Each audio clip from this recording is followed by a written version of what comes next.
Hello students, welcome to Educational Feeds, and in this video I am going to make your NCERT Soft Excel clear for you.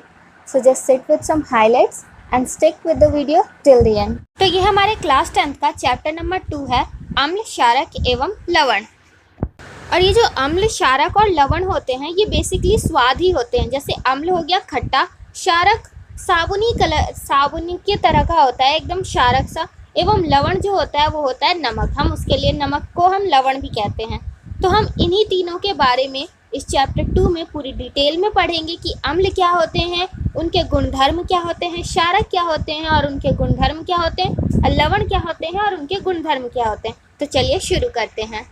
आपने पिछली कक्षाओं में अध्ययन किया होगा कि भोजन का खट्टा एवं कड़वा स्वाद भोजन में विद्यमान क्रमशः अम्ल एवं क्षारक के कारण होता है। यदि आपके परिवार का कोई सदस्य अत्यधिक भोजन करने के कारण अम्लता से पीड़ित हो जाता है तो आप कौन सा उपचार सुझाएंगे? अम्लता, एसिडिटी, ये हम एड्स वगैरह में भी देखते रहते हैं टीवी में कि अम्लता क्या होती है। तो ज़्यादा खाना खाने से हम अम्लता से पीड़ित हो सकते हैं। तो जब भी ऐसा होता है तो हम क्या करते हैं? तो हम उन्हें नींबू पानी, सिरका या बेकिंग सोडा का विलयन उपचार बताते समय आप किस गुणधर्म का ध्यान रखेंगे? आप जानते हैं कि जो अम्ल है एवं क्षारक एक दूसरे पर प्रभाव समाप्त करते हैं। आपने अवश्य ही इस जानकारी का उपयोग किया होगा। याद कीजिए कि कैसे हम बिना स्वाद चखे खट्टे एवं कड़वे पदार्थों की जांच की थी। तो ये हमारे कुछ 9th क्लास की एक्टिविटीज़ हैं जहाँ पे हमने स्वाद को बिना ही चखे हमें ये बता दिया था कि कौन सा चीज़ खट्टा है, कौन सा कड़वा है, और ऐसा हमने पीएच पेपर की सहायता से किया था। और ये पीएच पेपर 9th क्लास में ही था, हमने इसके बारे में पढ़ रखा है कि जब हम उस पर पीएच पेपर को किसी भी पदार्थ के ऊपर लगाते हैं तो उसके रंग में परिवर्तन हो जाता है, जिससे कि हम ये पता लगा लेते हैं कि कौन सा पदार्थ खट्टा है, कौन सा कड़वा है। तो जब हम अम्लता से पीड़ित होते हैं तो हम किसी भी ऐसे पदार्थ का उपयोग करते हैं जो उस अम्ल के प्रभाव को ख़त्म कर दे। और हम ये जानते हैं कि जो अम्ल होता है और जो क्षारक होते हैं वो एक दूसरे के प्रभाव को ख़त्म कर देते हैं। तो इसलिए अम्लता से पीड़ित होने पे हम किसी भी क्षारकीय वस्तु का उपयोग करते हैं ताकि हमें उस अम्लता से निजात मिले, जैसे कि नींबू पानी, सिरका या बेकिंग सोडा। ये सारे के सारी जो चीज़ें होती हैं ये क्षारक होती हैं और हम इसीलिए इनका उपयोग करते हैं और एसिडिटी से छुटकारा लेते हैं। आप जानते हैं कि अम्लों का स्वाद खट्टा होता है तथा यह नीले लिटमस पात्र को लाल कर देते हैं। तो एक इम्पॉर्टेंट लाइन है, आप इसे अंडरलाइन कर दीजिए कि अम्ल जो होते हैं वो स्वाद में खट्टे होते हैं। ये हो गया पहला पॉइंट। और यह है नीले लिटमस पत्र को लाल कर देते हैं, ये हो गया दूसरा पॉइंट। जबकि क्षारक का स्वाद कड़वा होता है, ये क्षारकों के बारे में हो गया पहला पॉइंट। और यह लाल लिटमस पत्र को नीला कर देते हैं और ये हो गया हमारा दूसरा पॉइंट। लिटमस एक प्राकृतिक सूचक होता है, इसी प्रकार हल्दी भी एक ऐसा ही सूचक होता है। जो लिटमस होता है यह प्राकृतिक सूचक होता है, प्रकृति से प्राप्त होता है। तो हम इसे याद कर सकते हैं। अगर एग्ज़ाम में आ जाए कि दो किसी भी प्राकृतिक सूचक का नाम बताओ तो आप लिटमस पत्र को भी लिख सकते हैं और दूसरा आप हल्दी को भी लिख सकते हैं। क्या आपने कभी ध्यान दिया है कि श्वेत कपड़े पर लगे सब्जी के दाग पर जब क्षारकीय प्रकृति वाला साबुन रगड़ते हैं तब उस धब्बे का रंग भूरा या लाल हो जाता है, लेकिन कपड़े को अत्यधिक जल से धोने के पश्चात वह फिर से पीले रंग का हो जाता है। अम्ल एवं क्षारक की जांच के लिए आप संश्लेषित सूचक जैसे कि मेथिल ऑरेंज एवं फिनोल्फ्थालीन का भी उपयोग कर सकते हैं। तो आप इसे भी मार्क कर लीजिए, क्योंकि ये भी पूछा जा सकता है एग्ज़ाम में कि किसी भी संश्लेषित सूचक का नाम बताइए। तो संश्लेषित सूचक के नाम में आप ये मिथाइल ऑरेंज एंड फिनोल्फ्थालीन का भी नाम लिख सकते हैं। तो प्राकृतिक सूचक हो गए लिटमस और हल्दी, और दूसरा ये हो गए मिथाइल ऑरेंज और फिनोल्फ्थालीन, ये होगा संश्लेषित सूचक।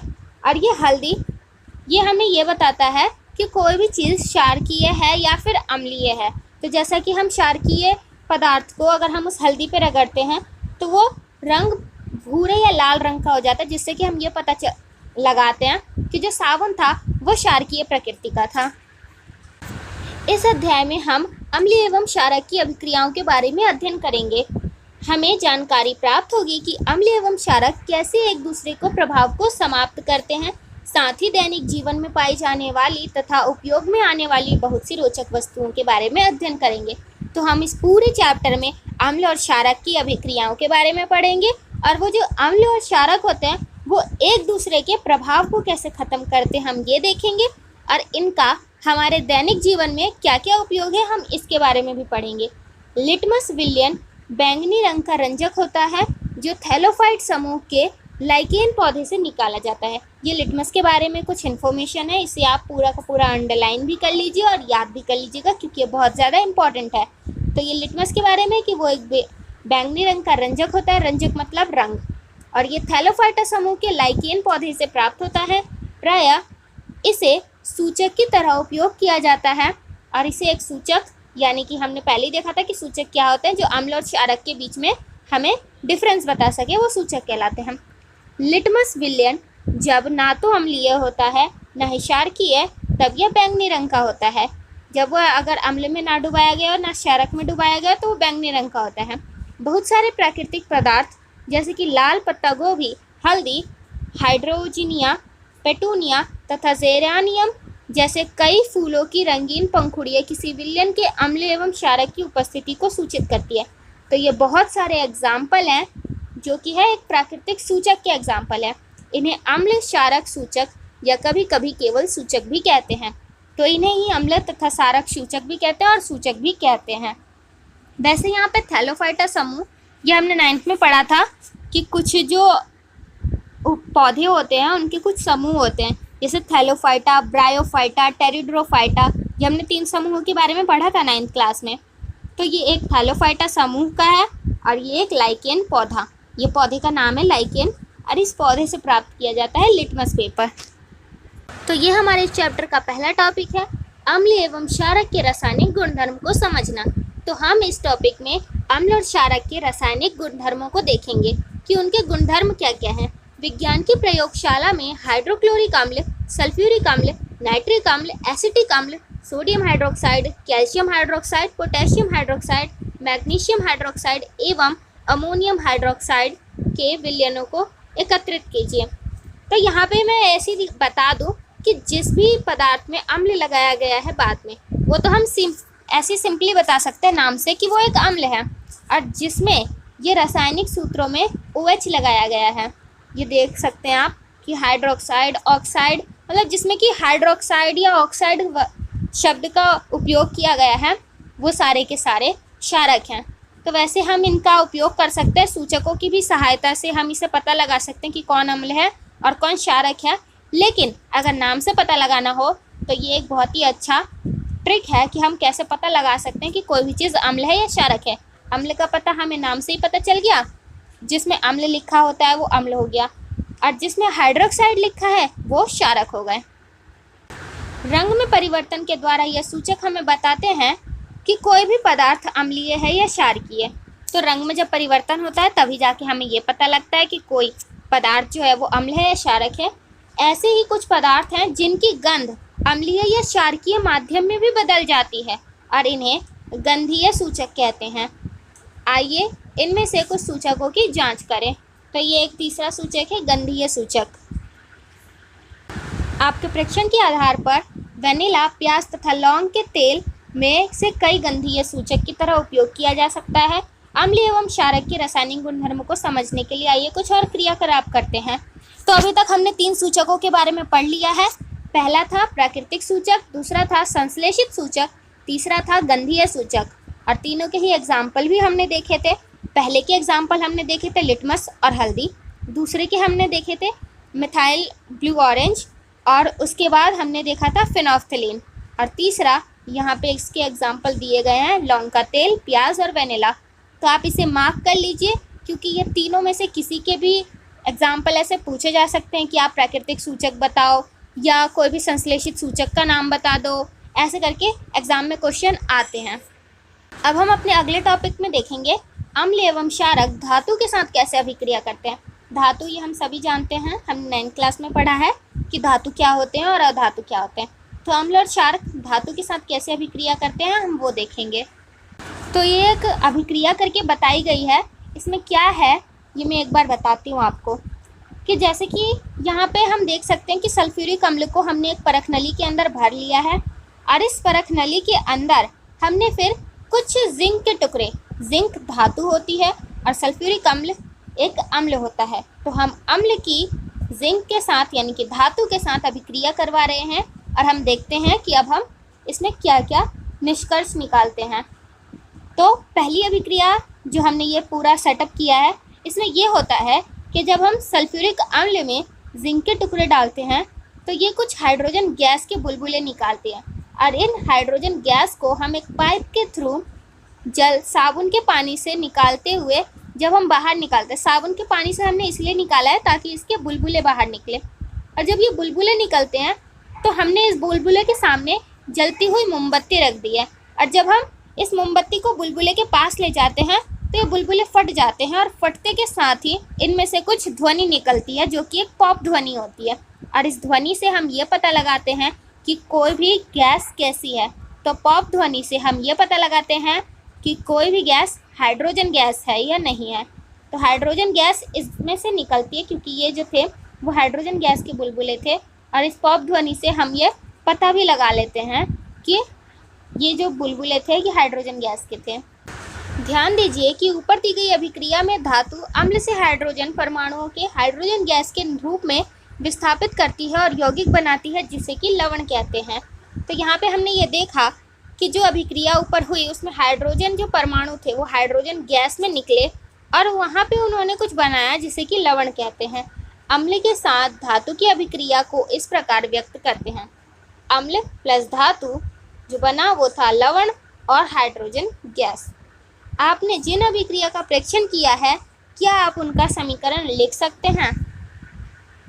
इस बार हमने फिर से एक अभिक्रिया की है जिसमें हमने जिंक के टुकड़े भी लिए हैं एक परख नली में और इस बार हमने अम्ल न मिला करके सोडियम हाइड्रोक्साइड यानी कि एक प्रकार का क्षारक को मिलाया है और उसके बाद हमने उसमें ऑब्जर्व किया है कि उसमें होता क्या क्या है। तो उसमें हमने ये देखा कि जब हम सोडियम हाइड्रोक्साइड और जिंक की अभिक्रिया कराते हैं तो सोडियम जिंकेट बनता है और हाइड्रोजन गैस बनती है। आप देखेंगे कि अभिक्रिया में पुनः हाइड्रोजन बना किंतु ऐसी अभिक्रिया में धातुओं के साथ संभव नहीं है। मतलब हमने ये देखा कि हमने जो अम्ल के साथ अभिक्रिया करवाई उसमें भी हमें हाइड्रोजन गैस ही मिली और जो हमने क्षारक के साथ अभिक्रिया करवाई तो इसमें भी हमें हाइड्रोजन गैस ही मिली। लेकिन ये ज़रूरी नहीं है कि हर धातु के साथ हमें हाइड्रोजन गैस ही मिले, ये केवल कुछ ही धातुओं के साथ होता है।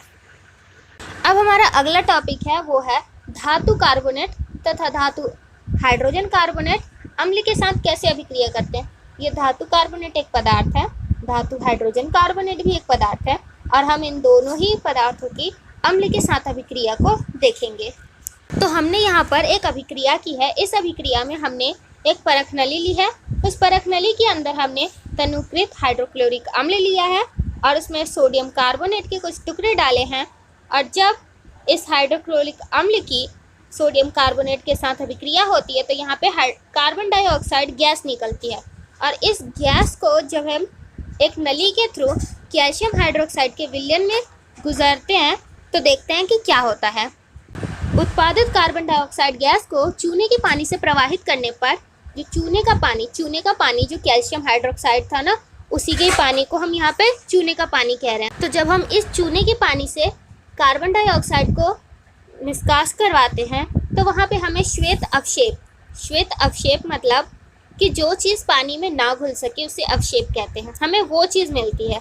अत्यधिक मात्रा में कार्बन डाइऑक्साइड को प्रवाहित करने पर निम्नलिखित अभिक्रिया होती है और जब हम कुछ ज़्यादा ही मात्रा में कार्बन डाइऑक्साइड को उसमें प्रवाहित करवाते हैं तो हमें वहाँ पे जल में विलयशील ये जो श्वेत अवक्षेप था ये जल में हमें घुलता हुआ दिखाई देगा। चूना पत्थर, खड़िया एवं संगमरमर कैल्शियम कार्बोनेट के विविध रूप हैं। तो ये इम्पॉर्टेंट है, इसे मार्क कर लीजिए। ये एग्जाम में पूछा जा सकता है कि कैल्शियम कार्बोनेट के और कौन कौन से रूप हैं। तो हमारा आंसर होगा चूना पत्थर, खड़िया तथा संगमरमर। सभी धातु कार्बोनेट एवं हाइड्रोजन कार्बोनेट अम्ल के साथ अभिक्रिया करके संगत लवण, कार्बन डाइऑक्साइड एवं जल बनाते हैं।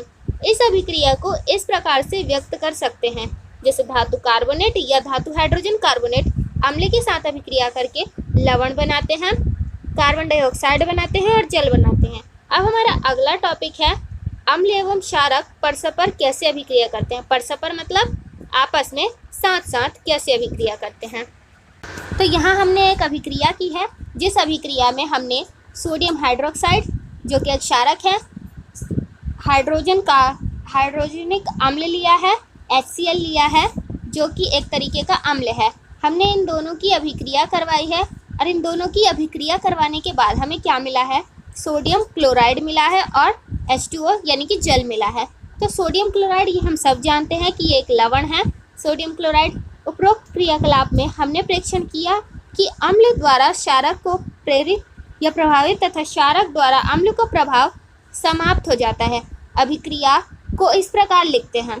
तो हमने यहाँ पे ये देखा कि जब हम इन दोनों की अभिक्रिया साथ साथ करवाते हैं तो यहाँ पे लवण बनता है, और जिस भी अभिक्रिया में लवण का निर्माण हो तो हम ये कहते हैं कि उन दोनों ही चीज़ों ने एक दूसरे के प्रभाव को खत्म कर दिया है।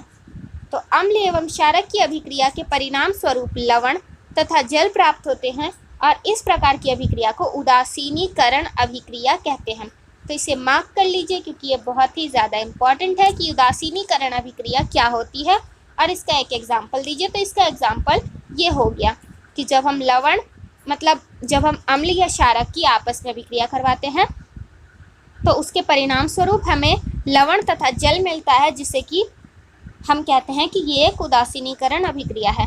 सामान्यतः उदासीनीकरण अभिक्रिया को इस प्रकार लिख सकते हैं। उदासीनीकरण अभिक्रिया को हमने यहाँ पे लिखा हुआ है जैसे कि क्षारक प्लस अम्ल, और यहाँ पे हमें जो निर्माण मिला वो था लवण और जल। अब हमारा अगला टॉपिक है अम्लों के साथ धात्विक ऑक्साइड की अभिक्रिया।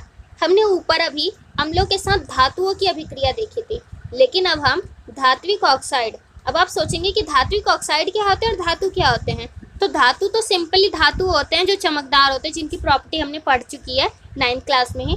लेकिन धात्विक ऑक्साइड वो होते हैं जिन धातुओं में ऑक्सीजन जुड़े रहते हैं, वो धात्विक ऑक्साइड कहलाते हैं।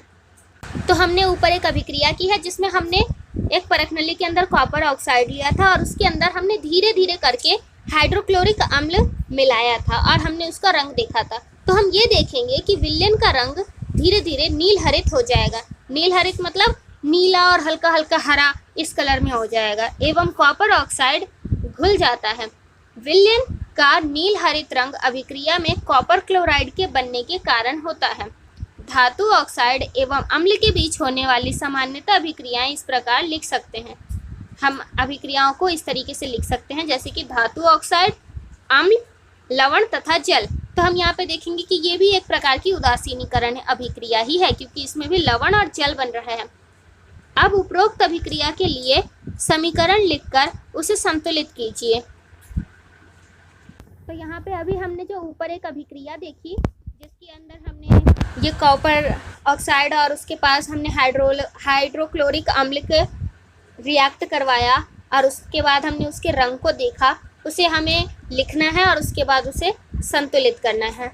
क्षारक एवं अम्ल की अभिक्रिया के समान ही धात्विक ऑक्साइड अम्ल के साथ अभिक्रिया करके लवण एवं जल बनाते हैं।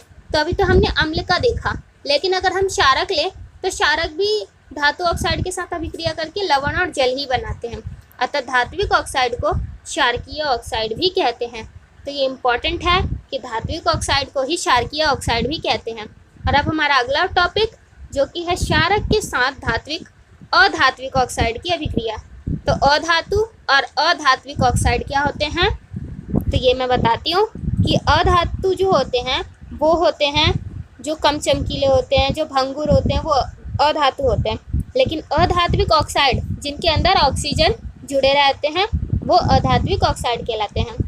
क्रियाकलाप 2.5 में आपने कार्बन डाइऑक्साइड एवं कैल्शियम हाइड्रोक्साइड जो कि चूने का पानी था उनके बीच की जो अभिक्रिया देखी थी।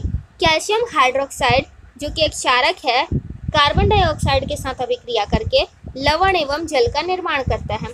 तो हमने जो अभी एक ऊपर अभिक्रिया देखी थी जिसमें हमने कैल्शियम हाइड्रोक्साइड और उसके बाद कार्बन डाइऑक्साइड को निकाला था कैल्शियम हाइड्रोक्साइड के ऊपर से, तो उसमें भी हमने यही देखा था कि उसके अंदर लवण जल में कुछ अघुलनशील सा बन गया था, और जल में कोई भी चीज़ जो अघुलनशील होती है वो लवण कहलाती है। तो हमने वहाँ पे भी यही देखा था कि वहाँ पे भी लवण का ही निर्माण हो रहा है।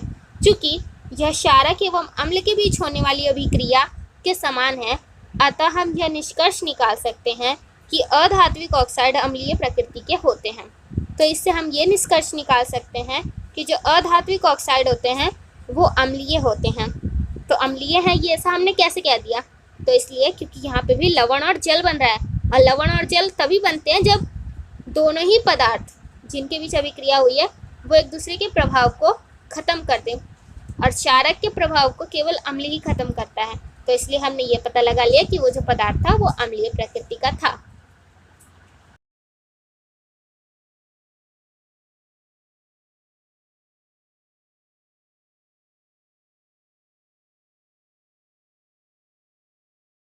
खत्म। बाय बाय, टाटा, गुड बाय, गया।